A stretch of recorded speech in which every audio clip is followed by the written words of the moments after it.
In early summer of 2018, three YouTubers, Carl Benjamin, aka Sargon of Akkad, Mark Meechan, aka Count Dankula, and Paul Joseph Watson, aka the Imagine My Shot guy, all joined the United Kingdom Independence Party, or UKIP. Almost a year later, UKIP would suffer a humiliating defeat, going from the most voted for party in the 2014 EU election to getting just 3.2% of the vote, ending up with not a single seat in EU Parliament. In the aftermath of this, these YouTubers, and in particular Benjamin, have been blamed for the disastrous result, and accused of completely destroying UKIP, transforming it from a legitimate political party to an embarrassing laughingstock. While random commentators on the internet, unsurprisingly, are often mistaken, hyperbolic, unserious, and/or just outright false, it is an accusation that is often brought up when discussing the 2019 EU election in certain corners of the internet. As far as I am aware, no serious academics, journalists, or even just random internet content creators, that's me by the way, have really dived into this question. So I would like to take some time today and ask the question, did YouTubers kill a political party? Before I begin, I'd like to make some things clear right at the start. Firstly, while I touch up on all three YouTubers, Benjamin will be the most focused on YouTuber for reasons that will become clear later in the episode. I'm not going to completely ignore Meechan and Watson, but they will play a much more backseat role in the episode. Secondly, I'm going to challenge myself this episode and make it a goal to really cite my sources for this episode. If you are on YouTube, the citation will appear on screen when I bring them up. If you're on Spotify, Apple Podcasts, or anything like that, and you want to see my sources, email me and I can send you either a specific citation or just the script which includes all the citations. Finally, and perhaps most importantly, I want to be clear right up front, this episode, while it is titled, Did YouTubers Kill a Political Party?, the YouTubers aren't the only focus, or even really the main focus of this episode. Yes, their role in the 2019 election will be talked about at length, but this episode will attempt to explore other wider and arguably more interesting issues, such as electoral systems, British politics in general, how online spaces can affect our view on politics, and really the main issue of this episode, the rise and fall of UKIP. This episode will argue that while YouTubers hurt the party and didn't contribute to the massive loss UKIP suffered, the fall of UKIP can be explained by much more conventional explanations, such as its popular figurehead abandoning it and forming a rival political outfit, internal infighting, and a political climate that meant splitting the Eurosceptic vote may have resulted in further complications to the UK leaving the European Union. In 1993, the United Kingdom Independence Party, or UKIP, was formed, being created as a party whose only goal was for the United Kingdom to leave the European Union. It was originally founded by Alan Sked, an economics professor, and would contest its first election in 1994, winning 1% of the vote in the EU elections. Not a horrible result for a recently formed party, and a sign that there was some support for them, but nothing impressive. And the party won no seats. It would contest the 1997 general election, but came into competition with another Eurosceptic party, the Referendum Party, financed by billionaire James Goldsmith, whose sole goal was to hold a referendum on Europe, and they ate up much of the anti-establishment and anti-EU vote in that election. So UKIP only won a pitiful 0.3% of the vote. However, it is notable that if you start to look at a map of their vote share, an interesting trend starts to emerge. While no candidate got even 6% of the vote, candidates located in the South generally did better than those in the North. It also benefited post-election from the Referendum Party breaking up, with many of the Referendum Party voters able to find a home in UKIP.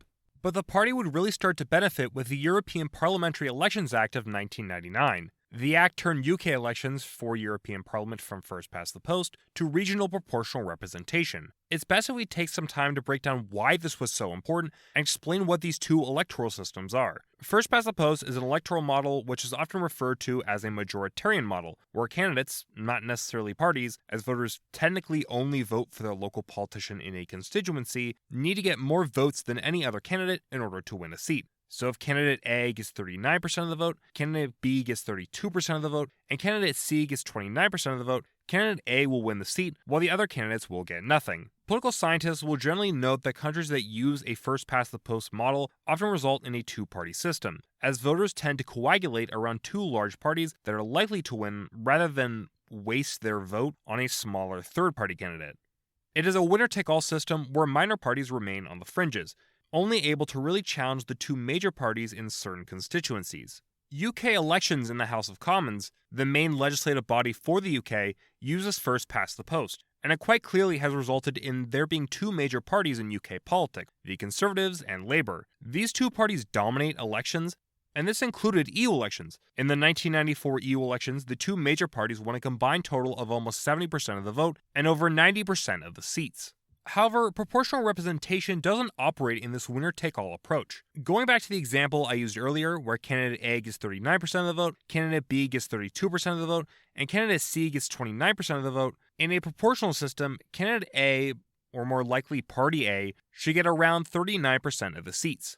Party B 32% of the seats, and Party C 29% of the seats. Although there might be some fudging based on the number of seats available, or other parties failing to get enough to win a seat. While First Past the Post incentivized voters to vote for only major parties that look set to win the most support, proportional representation allows voters to vote for smaller parties without the fear of wasting their vote. This means smaller third parties can thrive and gain more ground, as they saw an explosion in support post-1999. For example, we can look at the Green Party of England and Wales. While it has generally been an upward trend for the party since its founding in 1994, it has seen much more significant increases in EU elections, regularly getting over 5% of the vote every EU election. While in general elections, which still use the first-past-the-post voting system, its best result in 2015 was only 4% of the vote. Alternatively, we can look at the vote share for the two major parties combined. While there has since the 90s been a growing dissatisfaction with both major parties, in EU elections there is a very large drop-off in the two parties' combined vote share, going from almost 70% of the vote in the 1994 EU elections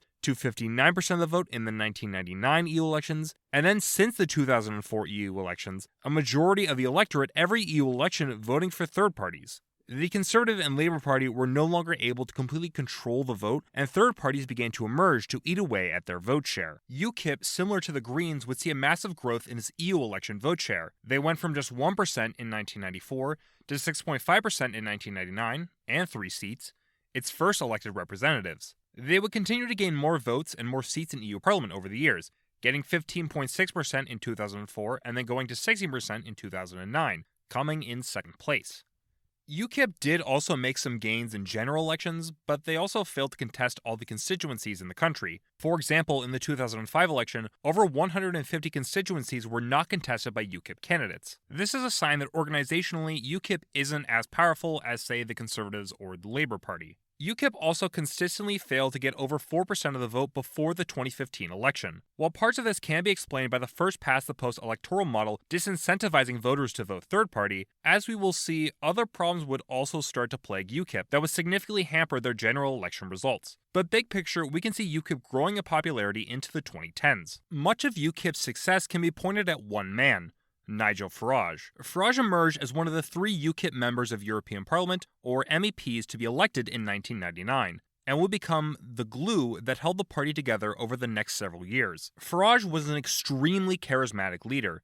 In Matthew Goodwin and Caitlin Malazio's book, UKIP Inside the Campaign to Redraw the Map of British Politics, Farage's speeches are compared to evangelical preachers. He is described as a storyteller. He is said to have based his arguments off of emotion, rather than making long, drawn-out intellectual arguments, and is described as running a presidential campaign throughout the book, and his appearances were actually self-described by Farage as, quote, shows. Farage was the king at giving speeches, and he promoted himself as a populist champion of the people. He was someone who you couldn't ignore, and he could whip up a crowd into opposing the EU, wanting to halt immigration into the country, and opposing Britain's political elites. If you want to get a sense for Farage's stage presence, I'd encourage you to actually go and look for them. One I found on YouTube has him insulting the President of the European Council, claiming he has the, quote, charisma of a damp rag, unquote, claiming Belgium is a non-country, and saying that the majority of British people don't know or want him. While you may think this is very rude to say, and if you're Belgian, be deeply offended at being called a non-country, it shows Farage incorporated humor into his political speeches to attack and effectively mock his opponents, all while arguing his point, which ultimately, as we can see with UKIP's growth, proved to be highly effective. Farage and UKIP's main goal was to leave the EU, although it wasn't their only goal. One of the driving factors of UKIP was an anti-immigrant sentiment, with many of UKIP's candidates incorporating a hostility towards increased immigration in their speeches, and many UKIP voters tended to be more anti-immigrant than the general population. For voters hostile towards increased immigration, UKIP was the party for them, and a party they knew wouldn't falter. This couldn't be said for the Conservatives, who, starting under David Cameron's leadership in 2005, moved the Conservatives towards a more moderate and cosmopolitan direction, which ultimately led many social conservatives within the Tory party to abandon it and start to embrace UKIP. UKIP did also have other policies. It talked about stuff like lowering taxes, opposing gay marriage, opposing separatism, and generally supporting socially conservative policies. However, UKIP's other policies were often considered at best tertiary and usually cared little about. Instead, voters who voted for UKIP wanted to back the party because they wanted to leave the EU and opposed immigration. So who were the people that primarily backed UKIP's message of Euroscepticism and hostility towards immigration? A quote from David Cameron helps shows what the general public tended to view as the average UKIP supporter, with him describing in 2006 the party being full of, quote, fruitcakes, loonies, and closet racist, unquote. Actually, one YouGov poll had 3/5 of British people say they viewed UKIP supporters as more likely to be racist than the average person on the street. Meanwhile, Goodwin and Malasio describe how many in Westminster view the average UKIP supporter as, quote, a retired half-colonel living on the edge of Salisbury Plain, unquote. Another conventional wisdom around UKIP was that the party was essentially the Conservative Party in exile, seeing as how it was right of the Conservatives and had many Conservative defectors within its ranks. All of this paints a picture of UKIP as a party whose support base was made up of solely ex-conservatives in the South, whose driving factor in voting for UKIP was to oppose brown people in the country. UKIP is seen in conventional wisdom as the party of crackpot racist. There's a common meme in America about the racist uncle that comes to Thanksgiving and spends the entire dinner arguing about politics with their more liberal niece or nephew.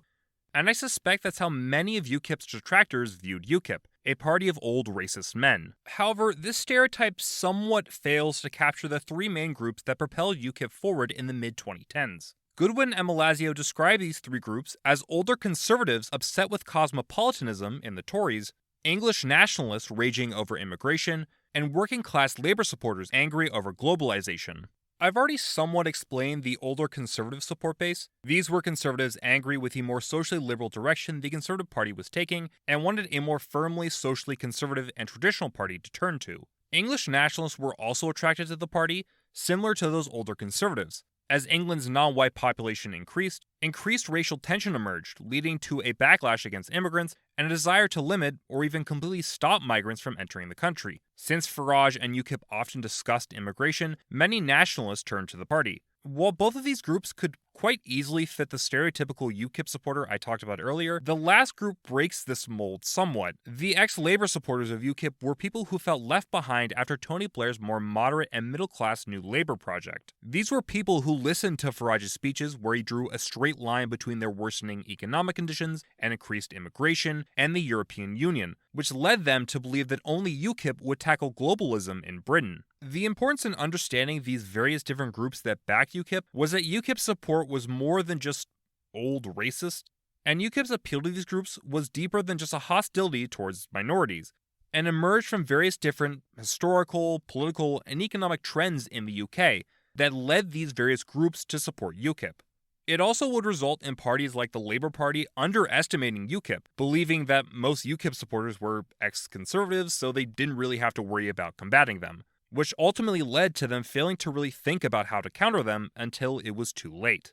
That being said, UKIP's association with racism also wasn't unfounded. Some examples of racism emerging from UKIP included several billboards that UKIP set up in 2014 that warned voters that thousands were entering the country every week looking to take people's jobs, vans in London boroughs that told illegal migrants to leave, a MEP named Gerald Batten that suggested Muslims should sign a code of conduct before entering the country, and Farage making comments suggesting Muslim Britons were a fifth column to Islamists, and that the average Brit wouldn't want to live next to Romanian migrants. One famous documentary showing racism in UKIP was the BBC documentary Meet the UKIPers, which showed UKIP members in a local branch in South Fanton calling a Thai woman a, quote, ting-tong, unquote, talked about one member who was formerly a part of a far-right party, complained that the BBC showed a mosque in a piece critiquing Farage, although that mosque turned out to just be a church, had one UKIP member saying that the two major parties were making the country racist by allowing immigrants into the country,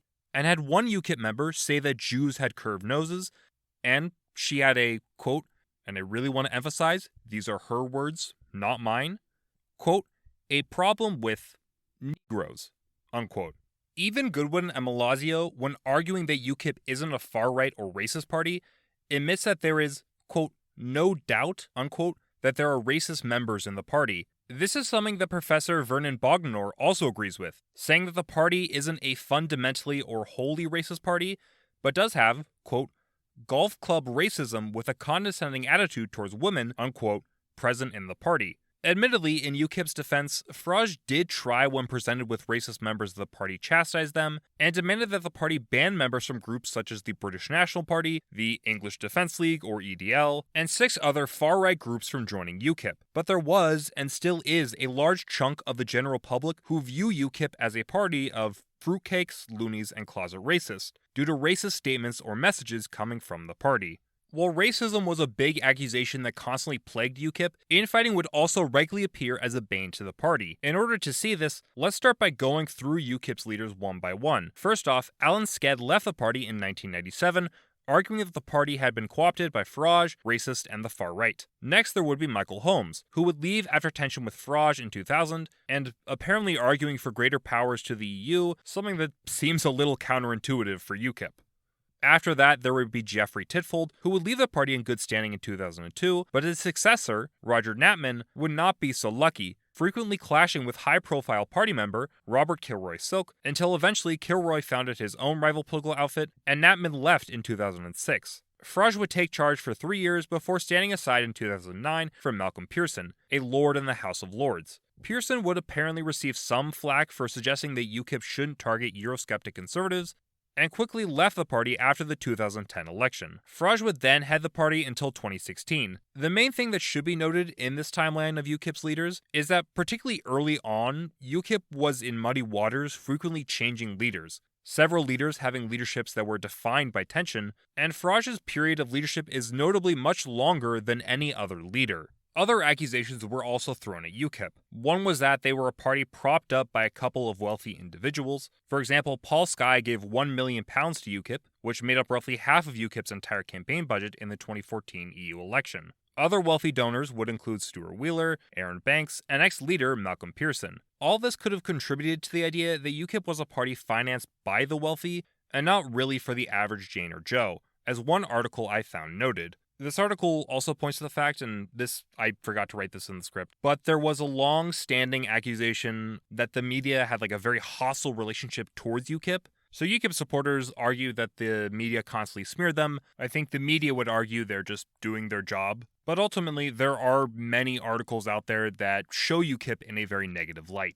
There also was a disconnect between its voters and hardcore activists, with its activists and high-ranking candidates tending to be much more devoutly right-wing and cared about a wide variety of issues, while the average person that voted for the party was much more likely to be moderate, and actually around 1/3 of the party declared themselves to be either centrist or leftist in 2015. Finally, the party was also seen as just being unprofessional and eccentric. But despite the negative attention, UKIP continued making gains. It had been making constant gains in EU elections, and in 2014 would reach its best result ever, with almost 28% of the vote, more than any other party, and winning 24 MEPs. It, for the first time, contested elections in every part of the UK, although its branch in Northern Ireland was essentially irrelevant, and in London and Scotland it had only modest gains. However, it was a dominant force everywhere else, with the party getting its best result in either the south or along the eastern coast of England. It, under Farage, who would run a presidential-style campaign, basing the party almost entirely around him, had managed to completely beat the two major parties in UK politics. UKIP would achieve its best ever result in a general election less than a year later in the 2015 general election, with almost 13% of the vote, and actually even managing to win the constituency of Clacton, with Conservative defector Douglas Carswell winning over 40% of the vote. While yes, one MEP out of 650 isn't even close to a significant voting bloc in Parliament, and it was a decrease from its 2014 EU result, it still was impressive. With UKIP emerging ahead of the much more well-established Liberal Democrats, it contested every seat in England and Wales, most of the seats in Scotland, and half of the seats in Northern Ireland, a sign that they were becoming a much stronger party organizationally, and it had actually won a seat in a general election, and had come close in several other seats throughout the country. All of this was a show of force for UKIP, and showed that UKIP couldn't be ignored by the wider British political establishment. That being said, the election was far from perfect for UKIP. At the start of the election, pollsters and its rivals were fearing the party might get up to 36 seats, which it ultimately failed to do. The party, while becoming more professional, still was suffering with an amateur problem, with Goodwin and Malasio noting that the party was frequently targeting seats that were politically vulnerable but with little UKIP support, or seats with a lot of UKIP support but were politically safe for its opposition, a sign that UKIP was misallocating its resources. And finally, Farage had failed to win a seat, which was his goal, and will lead to him temporarily announcing that he would step down and then retracting that, leading to a mini civil war in the party. Even with these red flags, UKIP would continue to see growth, with it making gains in local elections in 2016, with it gaining seats in the London and Welsh legislatures, along with getting several local councillors elected around the UK. However, debatably, its height would come with the 2016 referendum on Brexit. UKIP wasn't the only group to endorse a Leave vote, and actually the more moderate Leave groups attempted to distance themselves from Farage and UKIP, but the referendum would end in Leave winning, meaning UKIP had achieved its goal of achieving independence from the European Union. UKIP was at its height, it had achieved its main goal, it had several politicians elected throughout the UK, and while it was described as a pressure group that doesn't know how to campaign, surely the following years would result in only more gains for the party, right? All three YouTubers, Watson, Meechan, and Benjamin, all were gaining their internet fame at the same time UKIP was growing. Again, as stated previously, Watson and Meechan aren't going to be focused on too heavily due to their role in 2019, but let's briefly go over who they are. Watson started out initially not as a YouTuber, but as a conspiracy theorist, creating his own website, The Propaganda Matrix, and then later writing for Alex Jones' InfoWars and PrisonPlanet.com. Actually, if you dig far enough back, you can see Watson's first couple of YouTube videos talking about 9/11, conspiracy theories, WikiLeaks, and the New World Order. Watson started posting videos on YouTube in 2011, and while initially most of his content was conspiracy theory related, he also did at the start have a more right-leaning / socially conservative edge to a lot of his early work, such as one video arguing that mainstream media was using a mass shooting to demonize right-wingers and abolish the Second Amendment. By roughly 2015, Watson had shifted his focus more towards culture war issues, and at this point his channel would start to see a massive level of growth. He has talked about a wide variety of issues, with some of his more popular videos are laughing at Democrats being upset with the 2016 election result, calling urban areas shitholes, talking about the Islamification of the West, and just generally making fun of leftists. Meechan's origins are quite different from Watson. Meechan became famous after he posted a video in 2016 where he taught his girlfriend's dog to do a Nazi salute. Meechan was then, due to hate crime laws in the UK, briefly arrested and fined for being, quote, grossly offensive, unquote. Meechan disputed these claims, saying they were just a joke, and tried and failed to take it to court. At this point, he began to grow a following on YouTube, posting about his case, arguing for free speech, making fun of the left and or people who called him a Nazi, and just generally posting shitpost. Later on, and today, his account mostly shifted to a series on Mad Lads, talking about people Meechan thinks is cool or interesting. Importantly, several people began coming to Meechan's defense, arguing that either this was just clearly a joke and the government shouldn't persecute people for that, or that hate speech laws were used to silence public speech, and argued for no laws regarding speech. Among those who came to Meechan's defense were comedians and human rights lawyers.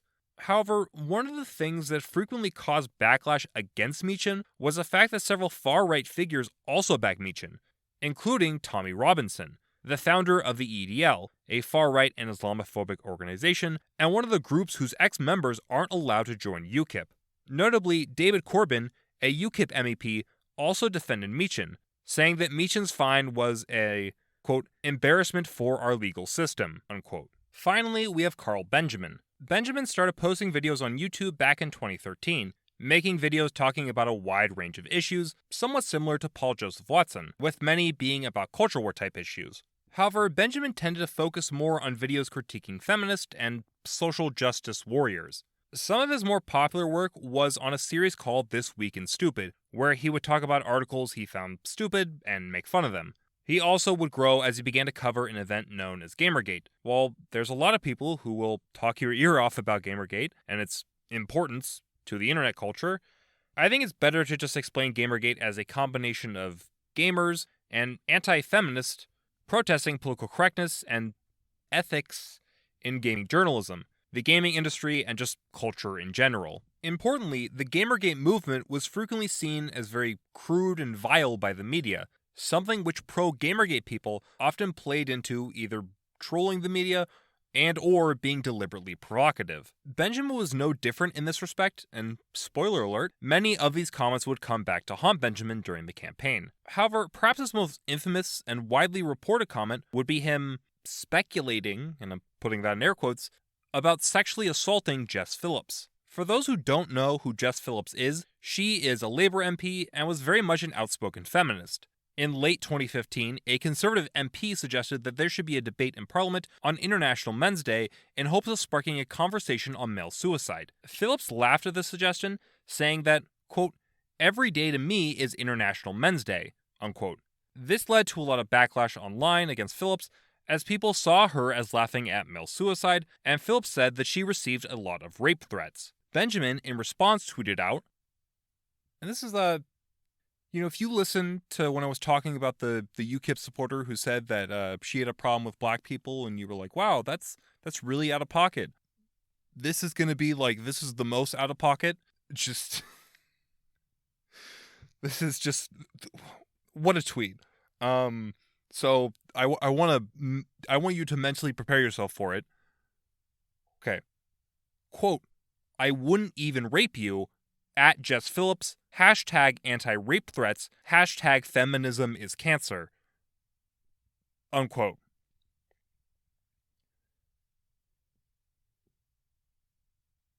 You may be able to say that Benjamin was making an edgy joke, and that's what I think he was trying to do, considering the fact that internet humor in the mid-2010s, and especially in more edgy and right-wing corners of the internet, was very much centered on offensive jokes and shock value.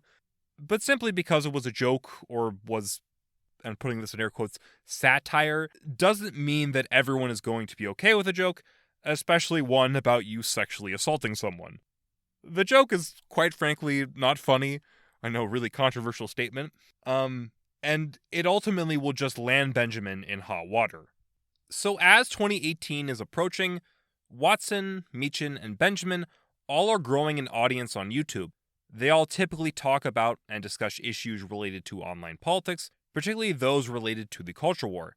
I was curious to see if they talked about UKIP at all, and from what I could find, they didn't really have too much. Admittedly, I didn't watch every video they put up on their channels, just because, quite frankly, that would be an insane undertaking. But I did a quick search based on the titles, and I didn't find any that I thought would directly talk about UKIP.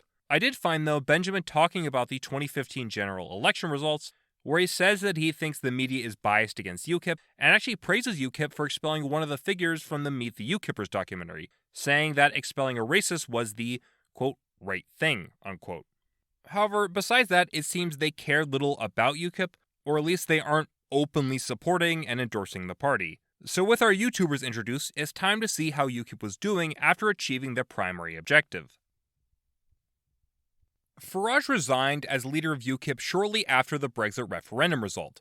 This all in all wasn't a massive surprise. UKIP had achieved its goal, and Farage since the 2015 election campaign had been seriously considering leaving politics. With Goodwin and Malazia's book noting the toll the constant campaign for UKIP, especially with him as the face of the party, had taken on him. However, it was also likely partially influenced by tension in the party. While Farage had always been loved by most Leave voters, inside UKIP itself, it was a different story.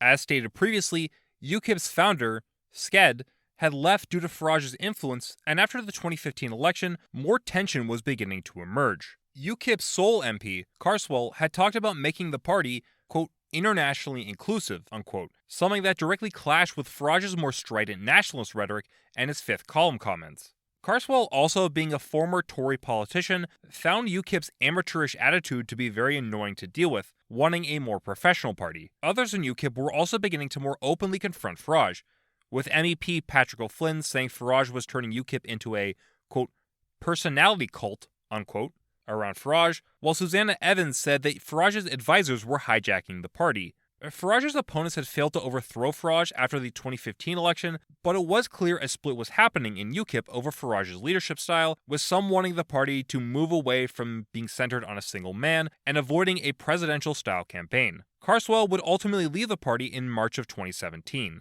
With this atmosphere, Diana James, a MEP, was elected on September 16th as a leader of UKIP. So would James strong-arm her way to victory, leading another presidential-style campaign? Well, no, because when she was supposed to notify the Electoral Commission that she was the new leader of UKIP, she signed her name with "v coactus," which is the Latin and legal phrase meaning under duress. An article by Mila Coyle notes that she likely became turned off from party leadership due to a combination of her husband's poor health, the party elites not backing her, and an incident where James was yelled at by someone on the subway station, which all likely contributed to her decision to move away from party leadership. By November, James had completely left the party. James's leadership, while very short, was a sign for things to come. UKIP was about to enter a period where infighting completely enveloped the party. In late 2016, Paul Nuttall would take over from the party. One of the major questions that would start to be asked about UKIP was, what is the point of UKIP? After all, the Leave vote had won the referendum, and the UK was leaving the EU, right? Looking back from 2023, it's not surprising that EU negotiations took a very long time due to the complicated nature of leaving the EU, along with the ruling Conservative Party suffering from its own set of internal infighting.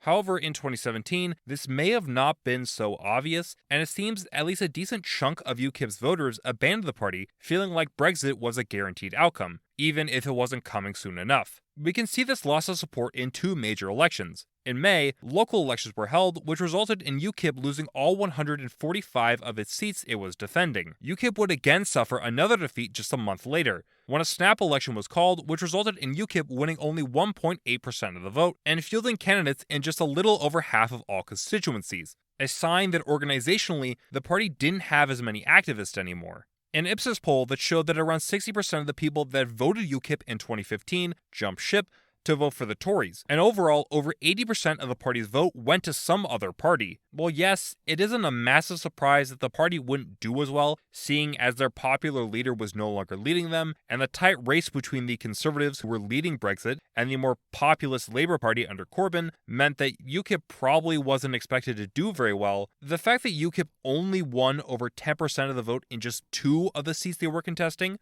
while 2 years ago, they were getting over 10% in the majority of the seats they were contesting, and the fact that the party wasn't contesting as many seats is a sign that UKIP was running into serious problems. UKIP was failing to keep up with the hype they had built for themselves over the past 20-some years.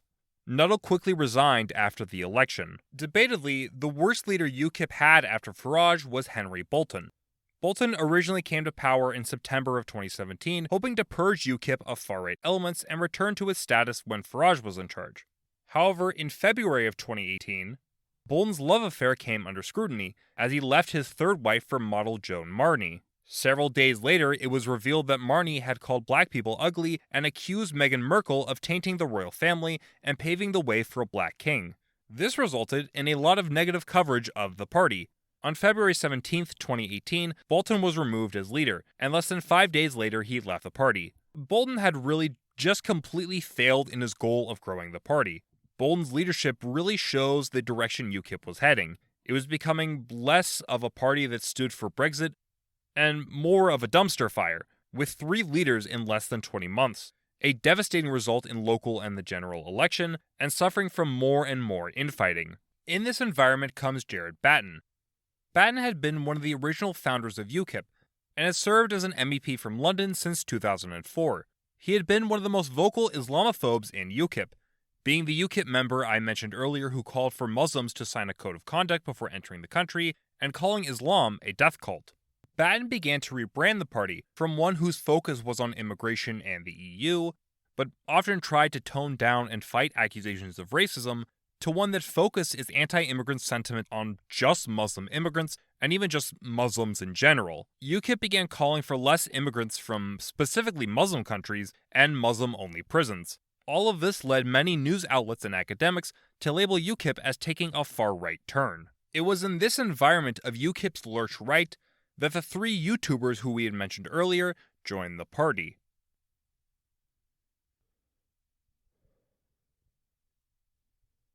On June 15, 2018, Meacham would post on Twitter, "If this gets 10k retweets, I will join UKIP." The next day, he would post on YouTube a video called "UKIP Needs You."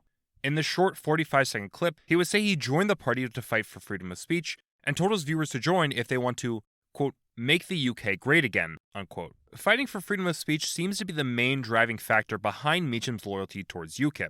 In September, he would release 2 videos, one where he gave a speech at a UKIP conference talking about the importance of free speech, and another where he and Benjamin would travel to EU Parliament to oppose Article 13, or as it was more famously referred to as, on the internet, the meme ban. He also, in a later clip, would explain that when he joined the party, it was mostly as a meme to piss off anti-racist activists who shut down an event that he was in. Before I start talking about the other people who joined, I just want to note a prophetic comment someone posted on the UKIP Needs You video, saying, quote, "One half of UKIP cheered, the other half shat their pants." Sometime after this, Benjamin would release a video where he announced he was joining UKIP. The video, however, seems to have been taken down, so I don't know exactly when, but since an article by Tom McTaugh that I've cited several times already notes that Watson and Benjamin also joined on the 16th, it likely was posted then or sometime around then as well. In a re-uploaded version of the video, Benjamin shows Meacham's video and also adds that it is a, quote, Trumpian protest fuck you to everyone, unquote, tells people that are mad about it to, and this is a hilarious phrase. I don't know if this is an actual thing they say, but he told people to, quote, swivel, and notes how wrong it is for a drill rap group to have to ask for permission to make music. Finally, on July 1st, Watson would release a video titled Why I Joined UKIP. He would, like Meacham and Benjamin, spend the video talking about how important free speech is, how the legacy media is smearing him and the other YouTubers as alt-right, and how they know very little about meme culture, talks about how UKIP will defend free speech and oppose halal slaughter. And that's how he and other YouTubers won Batten to not work with, quote, the far right and extremist, unquote. Notably, he also starts off the video saying, "You want to know why I joined UKIP?"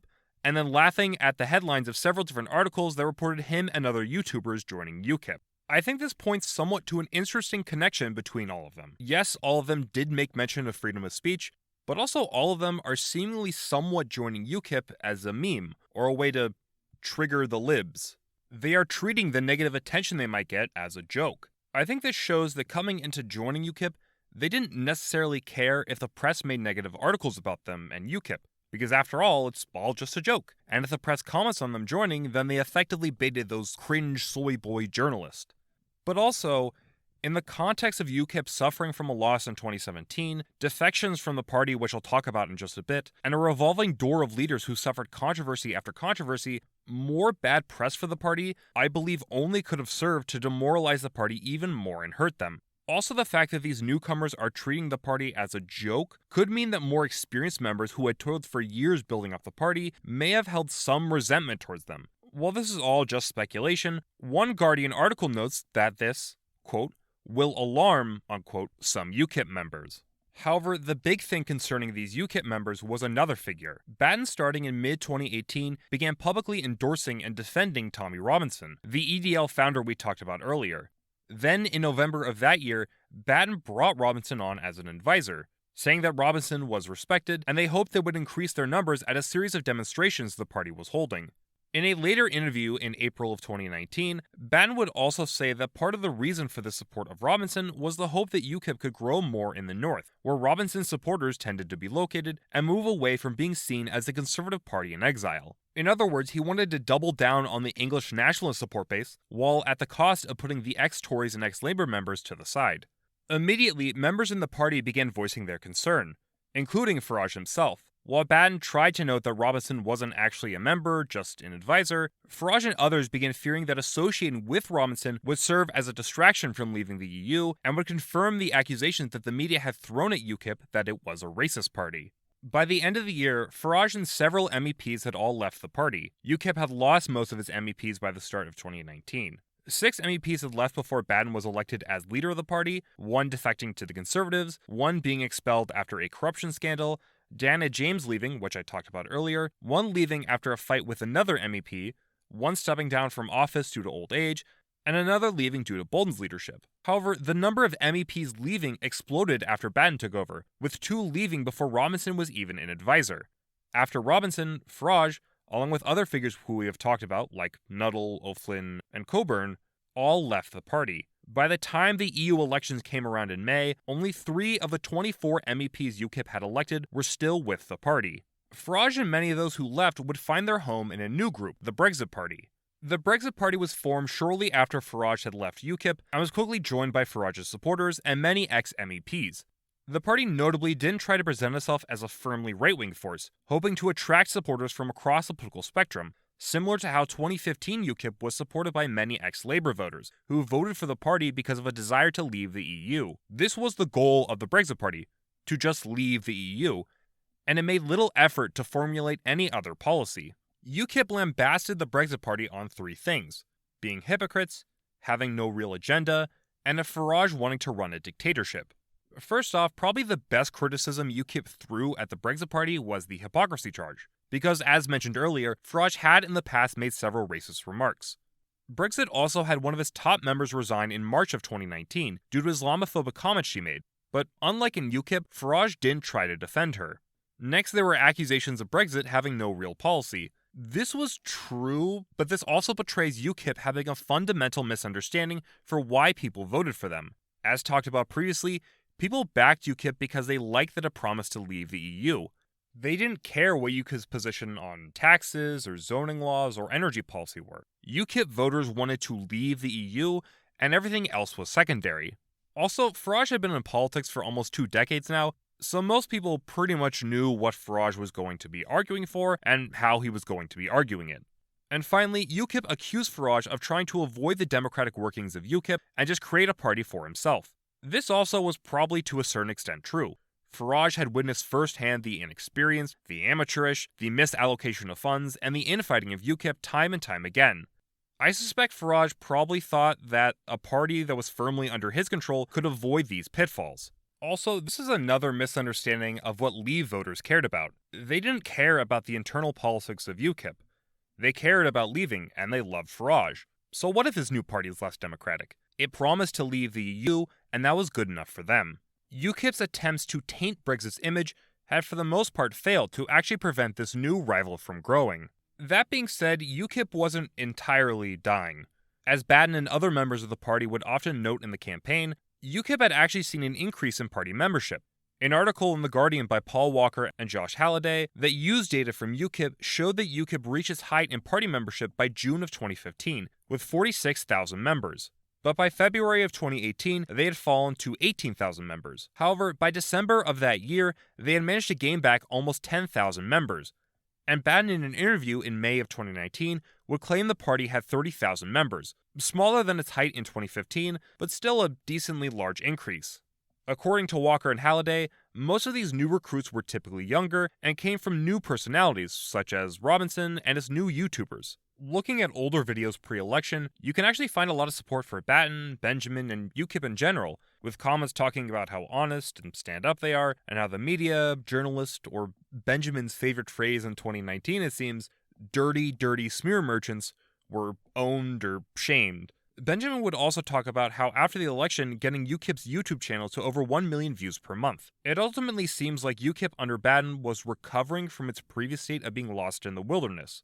I'll talk some more about UKIP's growth when I'm in my section discussing online politics, but I just want to note that a poll in 2015 showed that one of the groups most likely to oppose UKIP was actually young people, the very group of people UKIP was trying to recruit. By early 2019, it was becoming increasingly clear that the UK would have to hold another EU election, since negotiations were continuing to drag. This meant that UKIP would have to put candidates up for the election. The past 14 pages and roughly 9,000 words have all been leading up to this. So, how did the YouTubers do? How well did they campaign?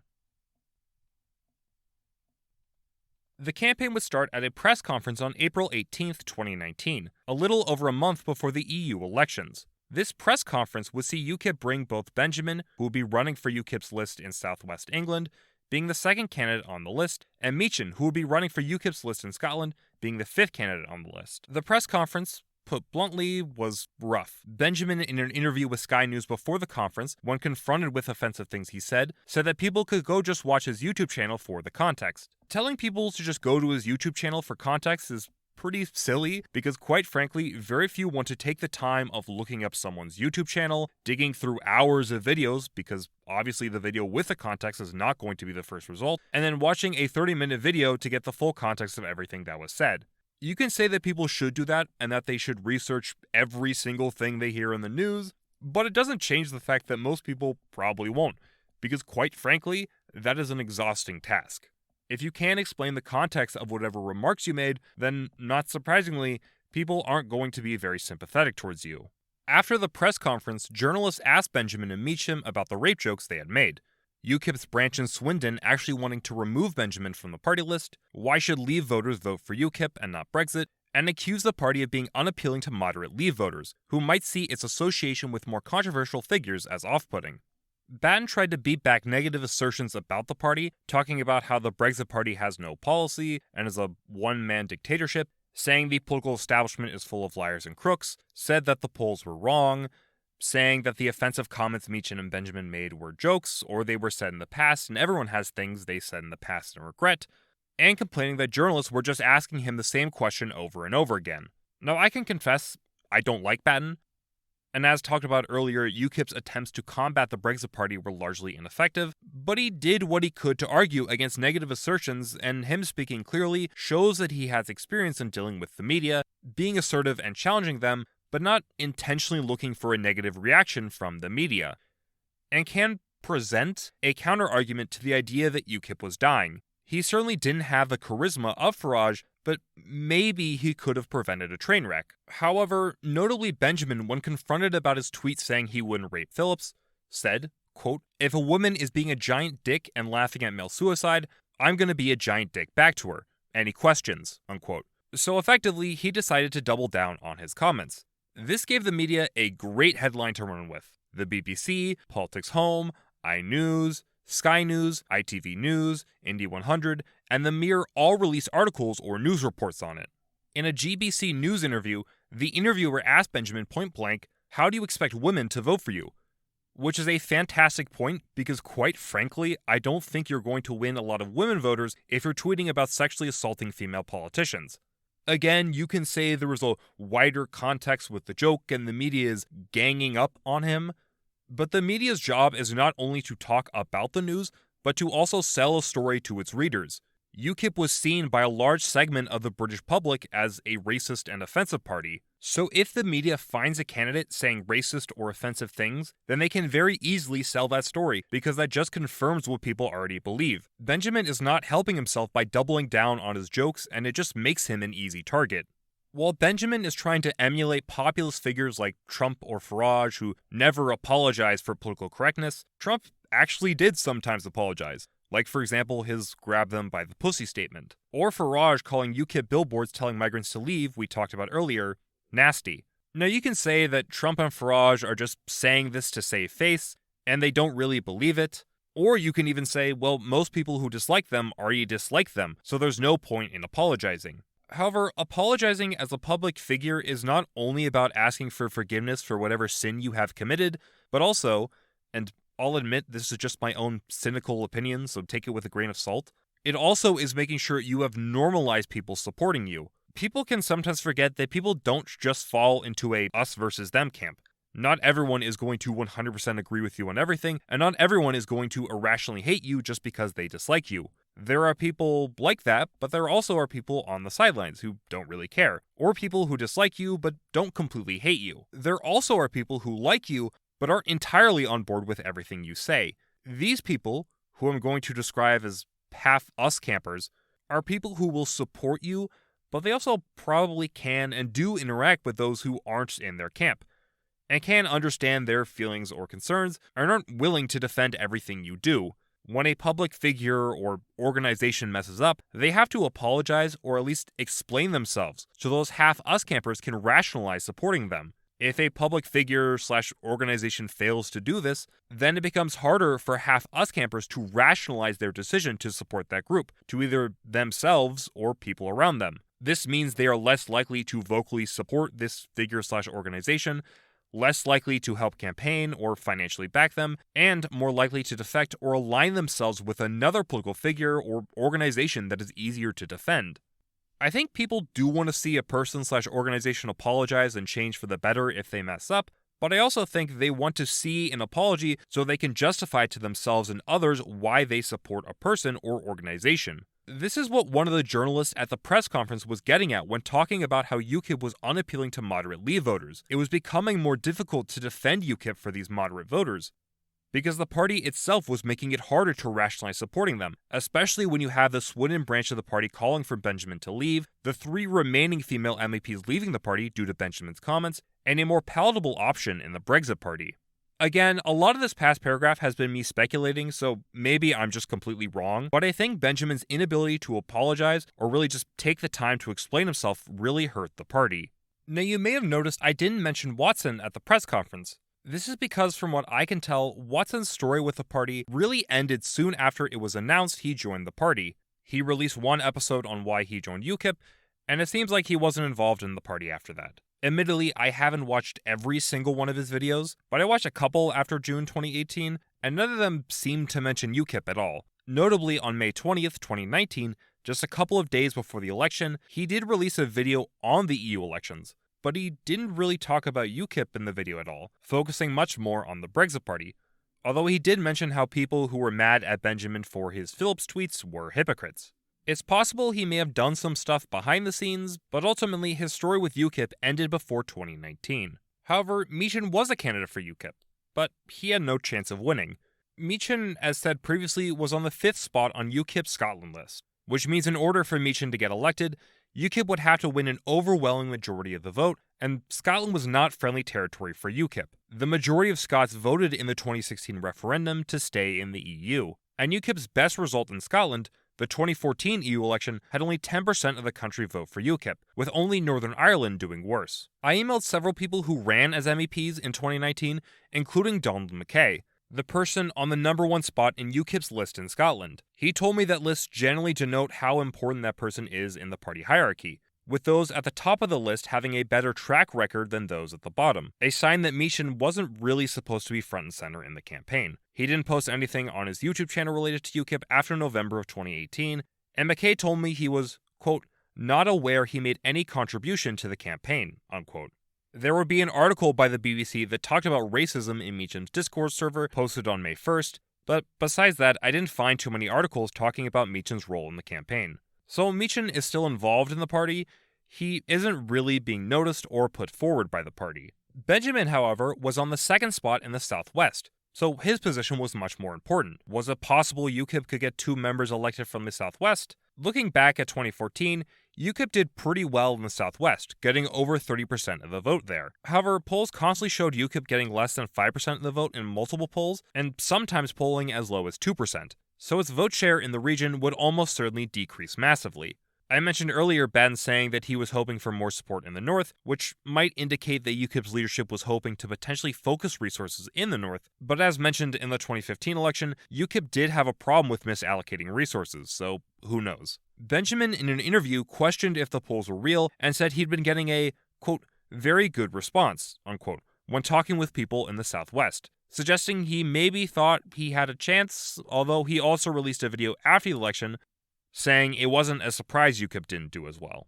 The big thing to note is Benjamin was, unlike Watson and Meechan, in a much more high-profile position in the campaign, so that was the main reason he will be focused on much more than the other YouTubers.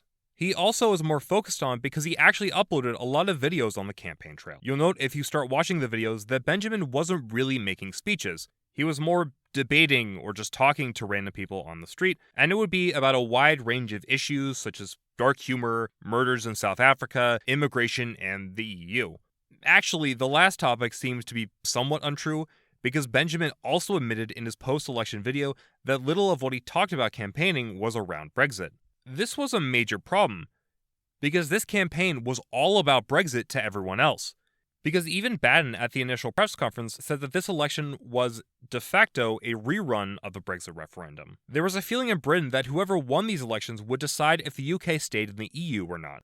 Pro-EU groups were pushing for a second referendum on Brexit, with parties like the Lib Dems, the Greens, Change UK, the SNP, and Plaid Cymru all representing parties pushing for a second referendum. There were people who believed that if the Lib Dems came out on top, then it's possible Brexit would be stopped. In one news segment from Sky News, a reporter asked one Brexit voter if he will vote for UKIP or the Brexit Party. The voter says he'll vote for whichever one is coming out on top in the polls, while earlier in the report, other voters talked about supporting Farage. What this shows is Leave voters are rallying around whichever party is stronger, and whichever party the polls are favoring. When Benjamin is debating some no-name feminist, Farage and the Brexit Party are appealing to the people on Brexit, promising to carrying out their main objective of getting the UK out of the EU. Benjamin is obviously not the only UKIP member campaigning, but him failing to campaign on the biggest issue of the election wasn't going to help UKIP. Speaking of other UKIP members, let's take a look at Batten and the other UKIP candidates. Batten would constantly have to deal with questions related to Benjamin and his comments, with him actually leaving one interview because the interviewer refused to move away from the topic. Lawrence Webb, another UKIP candidate from the Southwest, would also have to deal with answering from Benjamin in interviews he had. All this shows how Benjamin's antics had distracted from UKIP's core message. But Benjamin wasn't the only one creating headaches for the party. Robinson's association with the party was also causing problems, as Batten was also regularly asked about Robinson and why Batten had associated with him. Again, who Batten associates with is causing problems for the campaign, as people are concerned about the direction UKIP is going. Ironically, Robinson would actually run in EU elections, just as an independent candidate, running in northwest England, against UKIP's list. So UKIP, really out of the Tommy Robinson ordeal, just got bad press, and a rival who would eat into their already weakening vote share, in at least one of their constituencies. Other controversies UKIP would have to deal with would be one of UKIP's remaining MEPs attending a meeting by a group of South African expats who looked nostalgically on apartheid, several candidates for local elections that year having previously tweeted out racist remarks, and UKIP just suffering defeat in local elections, losing even more seats.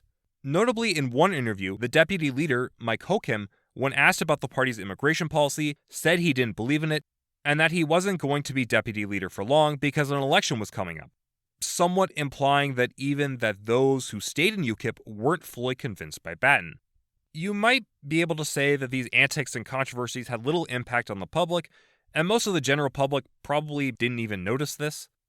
But I do think Leave voters who were on the fence could have seen the writing on the wall, with this constant negative articles, controversies and infighting around UKIP, and could have decided voting Brexit was the more sensible and safe option.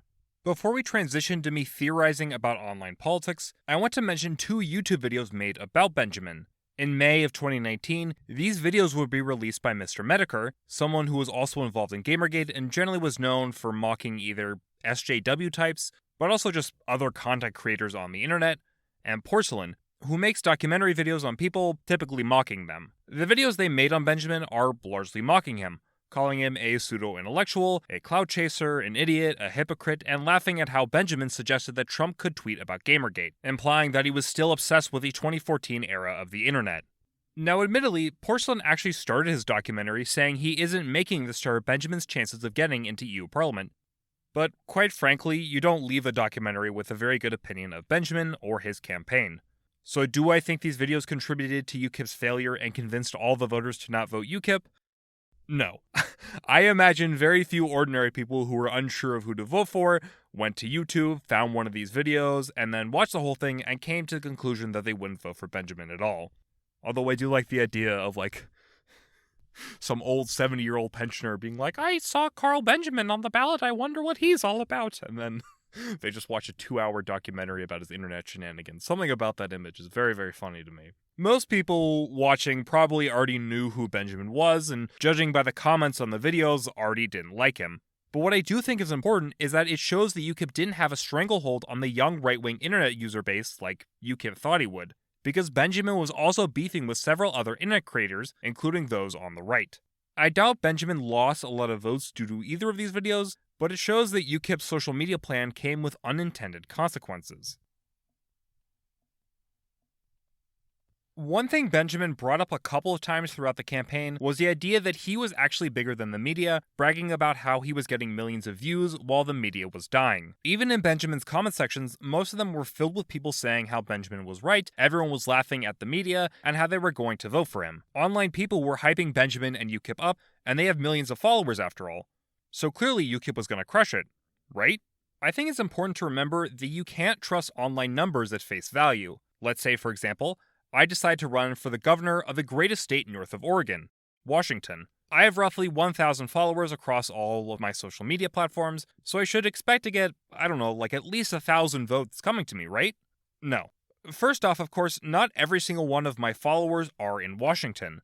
I recognize I am a very small fish in a big pond, but even then, I know from emails, comments I get, and YouTube and Lisbon analytics, I have people all over the world listening to me. Yes, a plurality, it seems, are from America, but still a lot are outside the country. And then you have to consider that not everyone who watches you can vote. I know technically, most YouTubers have their videos set to not for children so people can comment on them and it can reach a wider audience, but I think most people know kids, especially teenagers, can bypass this pretty easily, and it probably makes up at the very least a portion of their audience. By the way, if you're under 18 watching this, you're not allowed to continue watching this until you finish your homework. You also have people who will watch halfway through and then stop so they aren't fully hearing what you're talking about. People who were subbed 3 years ago and don't use that account or watch YouTube anymore, so they aren't hearing what you're saying. Bots who will watch videos just to comment a spam comment. People who are hate watching, looking at their videos just to leave a dislike or insult them, or even people who may like them but aren't really convinced by their campaign. All these people are people who, on paper, are potential voters,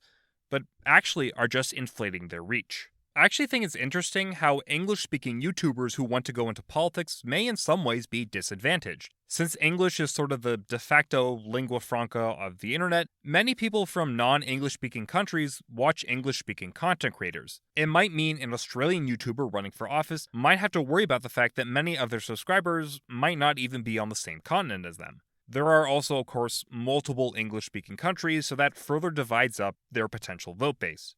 I'd also imagine the same might be true for Spanish YouTubers, who might try to run for office, since almost all of Latin America speaks Spanish, along with, of course, Spain itself, Andorra, Western Sahara, Equatorial Guinea, and other people from all around the world will speak Spanish.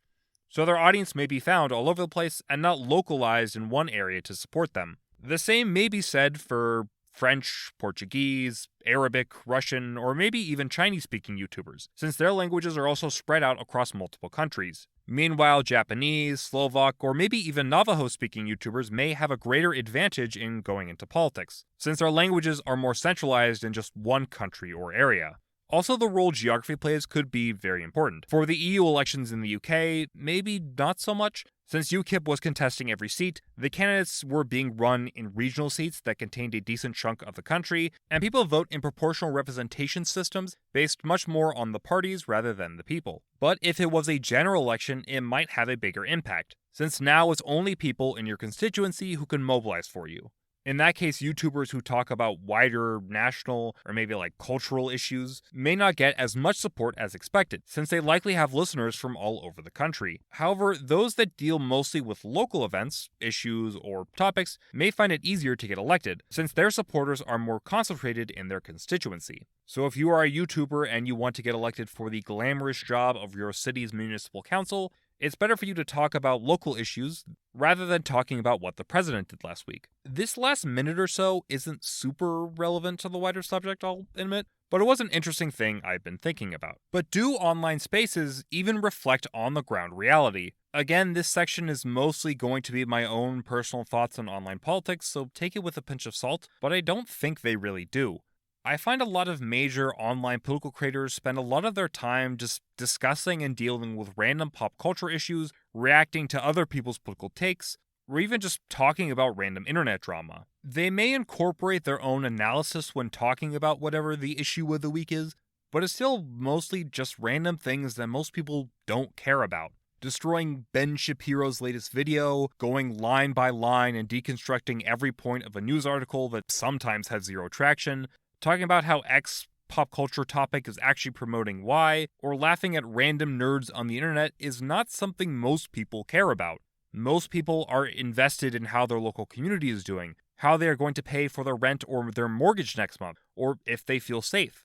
You might be able to tie your latest takedown of PragerU or your Twitter cringe compilation into those wider issues, but it requires a lot of explaining, especially if you are presenting it outside the internet. The internet prioritizes talking about very different issues and topics, while in-person people are much more willing to talk about a very different set of issues. These YouTubers were trying to run primarily on promoting free speech, which was popular on the internet for their audience, but in the real world, even those who agreed with them, I don't think really cared that much. UKIP's core policies, remember, were immigration and the EU, and the EU especially was the thing people were voting on this election. The YouTubers didn't want to argue about this, and for that they suffered. Yes, UKIP's party numbers were growing, and in the comment sections of videos talking about UKIP, many commentators were very much fans of UKIP. But a big party membership doesn't mean a bigger electoral result. And comment sections are not opinion polls, they are just a small corner of the internet. On May 2nd, local elections would be held, which saw UKIP lose around 90 seats. 21 days later, EU elections would be held, and it would be brutal for UKIP. UKIP went from the most voted for party in the country, with over 1/4 of all voters voting for them, to getting just 3.3% of the vote. Less than either the SNP, a party operating solely in Scotland, or Change UK, a newly founded party that was its own train wreck, and getting no MEPs. Looking at a map, you actually can, to a certain extent, see Batten's plan for more support in the north somewhat working, with North East England seeing the party get its best result with over 6% of the vote. But this still was far behind the Brexit Party, who won almost 39% of the vote in the region. The Brexit Party overall came out as the winner of the election, with over 30% of the vote, over 10 more points than the runner-up, the Liberal Democrats, and also better than UKIP's 2014 EU election result, getting the most votes in every region, with the exception of London, Scotland, and Northern Ireland, where they didn't even field candidates, and ultimately winning 29 MEPs. While Remainers have noted that if you add up the Lib Dems, the Greens, Plaid Cymru, the SNP, and Change UK, the most devoutly pro-EU parties, it is a larger vote share than the Brexit Party and UKIP, the most devoutly anti-EU parties. The Brexit Party winning a plurality of the vote effectively killed any chance of a second referendum on Brexit, as it was a powerful show of force that threatened the Conservative government into carrying through with its Brexit deal and leaving the EU. The Eurosceptic camp in the UK had won, but UKIP, its primary political vehicle for almost 2 decades, had lost. I do want to mention that some may note this wasn't actually its worst EU election result ever. The 1994 EU election had UKIP get around just 1% of the vote, 3 times smaller than its vote share in this election. However, it's also important to note that 1994 was before proportional representation, before elections where third parties had a shot at winning. This election was the worst result it had under proportional representation. Even in 1999, when the party was just starting to grow, the party at least got over 5% of the vote and managed to win some seats. UKIP had gone from a major player that was dominant in EU elections, using that to threaten the Conservatives, to a party that was effectively wiped out from the political conversation. Unfortunately for me, there were no polls asking if Benjamin, Meechan, or Watson had influenced anyone's decision, which in and of itself may be a pretty big indicator on their impact.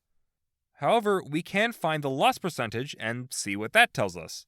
I'll say this later, but I honestly doubt this really tells us anything, or is statistically significant, but hey, it's something. So the loss percentage we are looking at is the percentage of the vote UKIP lost in each region. We calculate this by subtracting the 2014 results in the region with the 2019 results in the region, then dividing the 2014 result, and then multiplying by 100 to get our percentage. So, for example, 16.87% of London voted for UKIP in 2014, while only 2.1% voted for UKIP in 2019. So 16.87 minus 2.1 is 14.77. Divided by 16.87 is 0.8755, and then times 100 is 87.55, which is our percentage, 87.55%. We can then do this for every region and then add them all up, and we get 1,029.66. We divide that by the total number of regions, which is 12, and we get roughly 85.81. So the average loss in vote share for UKIP in each region was 85.81%. Now looking at Scotland, the vote share loss was 82.66%, below the average, meaning UKIP lost less votes in Scotland proportionally than they did in other areas of the country. In southwest England, the vote share loss percentage was 89.87%. So UKIP lost more votes in the southwest proportionally than they did in other areas of the country. Now, is 89.97 or 82.66 statistically significant? I'm going to be honest, I'm not a mathematician, so I don't really feel confident in saying yes or no. If anyone wants to try and figure that out, go crazy, be my guest. It's also important to note there are a lot of regions why a region could have gotten a higher or lower percentage, and of course not everyone who voted for or against UKIP probably even really cared or knew who these YouTubers were. Also, in case anyone is curious, the greatest loss percentage was in the southeast, where the loss percentage was 93.09%, while the smallest loss percentage was in Northern Ireland, where the loss percentage was 77.18%.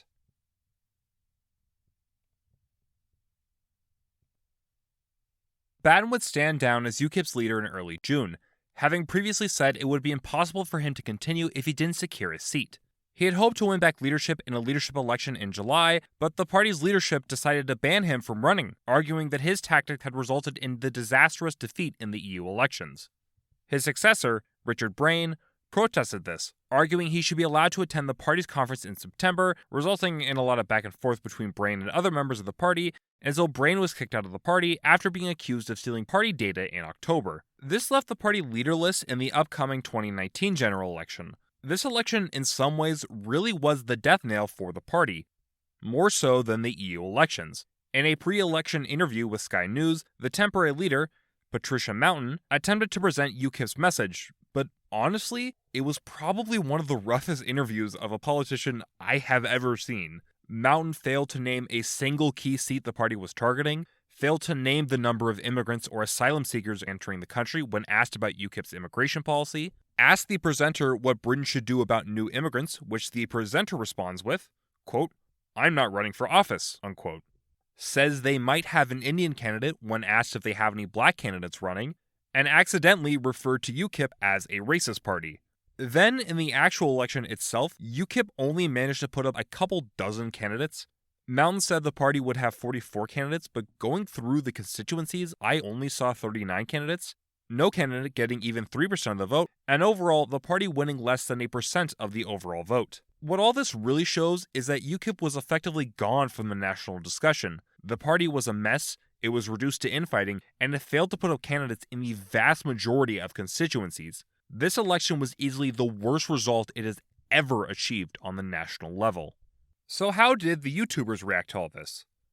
Back on May 27th, Benjamin released a video titled Exactly As Expected, talking about the EU elections, saying it wasn't a surprise UKIP didn't do as well, said that Farage's Brexit party dominated and that's why UKIP did badly, critiqued Farage for criticizing him, complained about political correctness, said people should join UKIP to fight back against the left, and talks about wanting to continue to debate people. It seems there was some mixed reaction to this, as most of the top comments are supportive of Benjamin, but there's also a pretty decent number of them making fun of him. He would, on his second channel, release a video talking about Batten getting removed from the party, protesting this, and arguing the heads of UKIP were wrong to remove Batten, and UKIP should just ignore the media. Meechin wouldn't release anything on YouTube until November, when he announced he was leaving the party, saying that he felt the party wasn't welcoming to him, there was a lot of infighting, and he didn't like how Batten was being treated. Watson didn't release anything at all about UKIP, so I feel it's safe to assume that by 2020, all the YouTubers had left the party. So before we go over and ask what happened, I just briefly want to say where UKIP is today.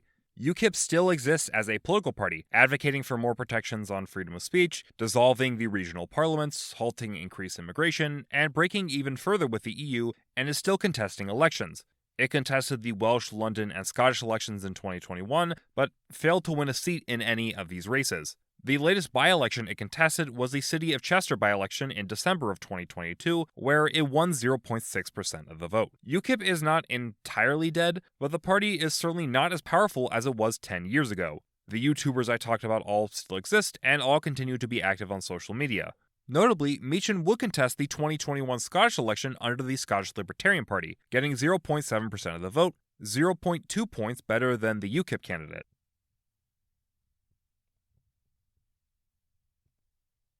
So now we come to the big question. What 23 pages and over 15,000 words have all been leading up to?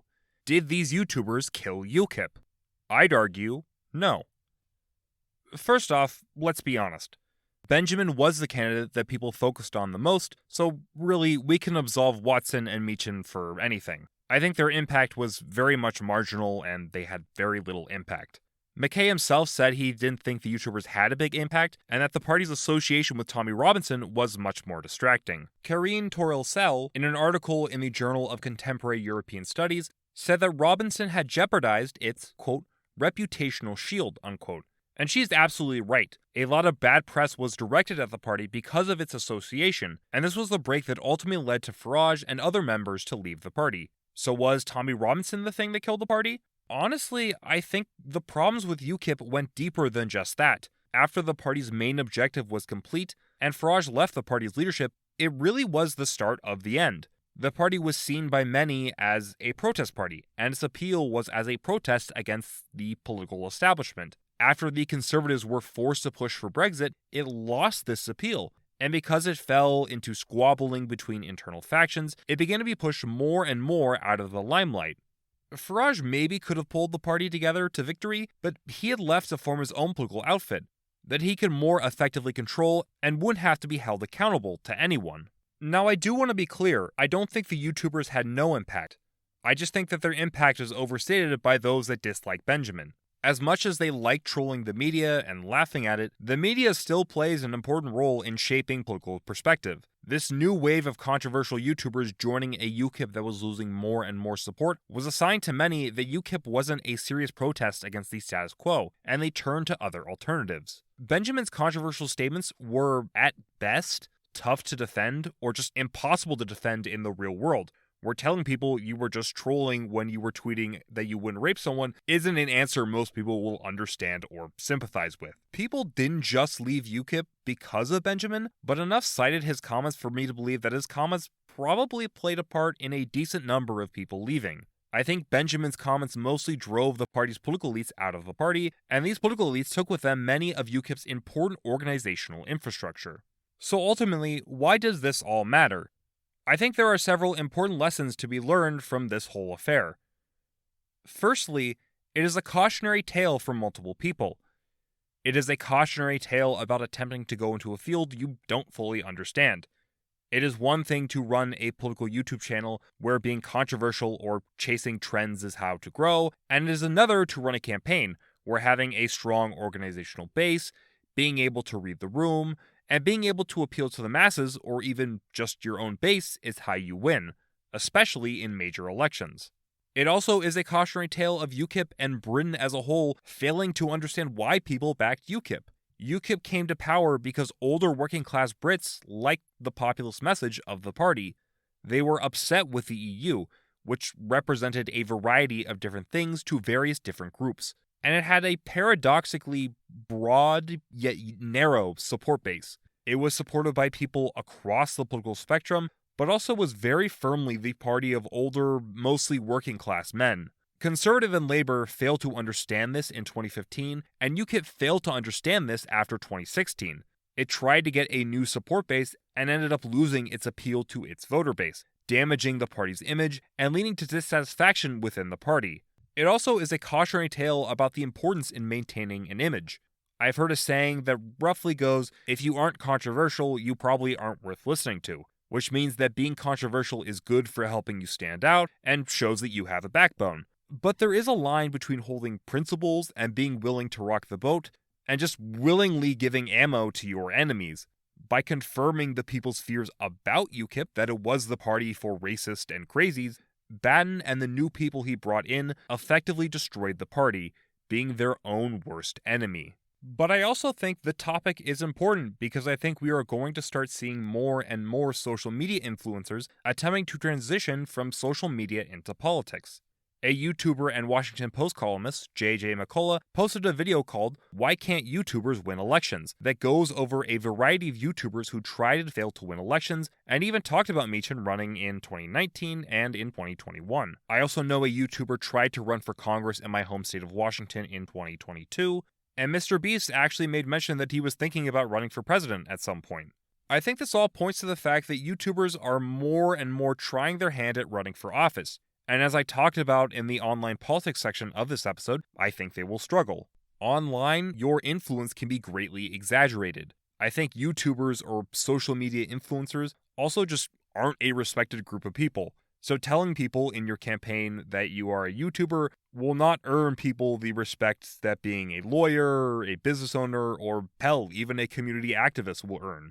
Since these professions are all in the real world, require often a deep understanding of the law, the community they are in, and or require personal or people skills that will help with organizing. Social media influencers are seen as relying far more on fads, building usually a niche market or having a gimmick, and honestly being vain, vapid, or playing an exaggerated personality that doesn't make you great political material. People can talk about how the modern world is moving more and more online and traditional media is losing its grip, but even if those are both true, we are still a long way off from online mediums being the only things that matter, and traditional media still holds a powerful hold on shaping public opinions. I predict we will see more YouTubers try their hand at politics, but I think that for many, they will struggle. So, thanks for listening. I appreciate those that stuck around till the end. This was a very, very long episode. Right now, the raw, unedited audio is 1 hour and, if I wait another 10 seconds, Stalin. 1 hour, 39 minutes of raw, unedited audio that I will edit over the course of a couple days, and that'll be fun.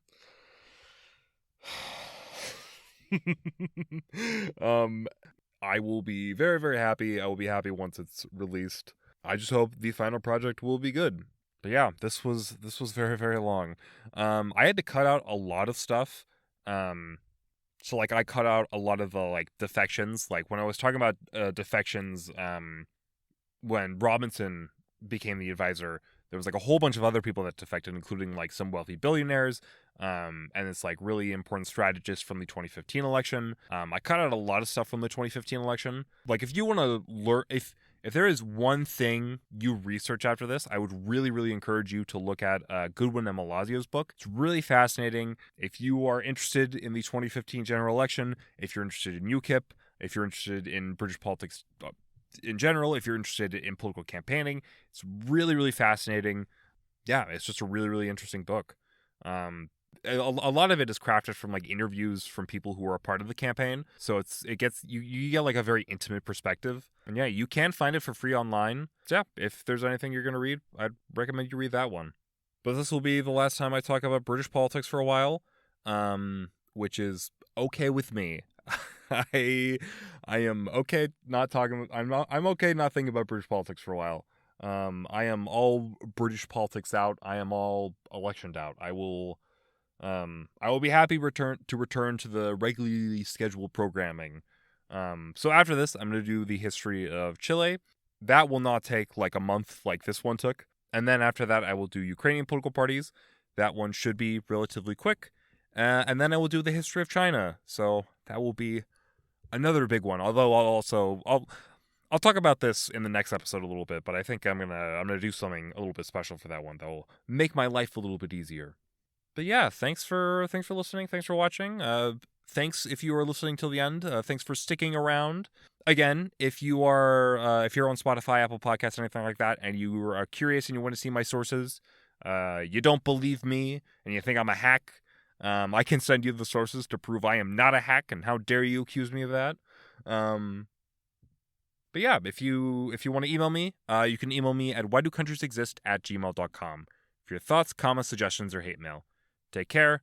I hope you have a wonderful rest of your day.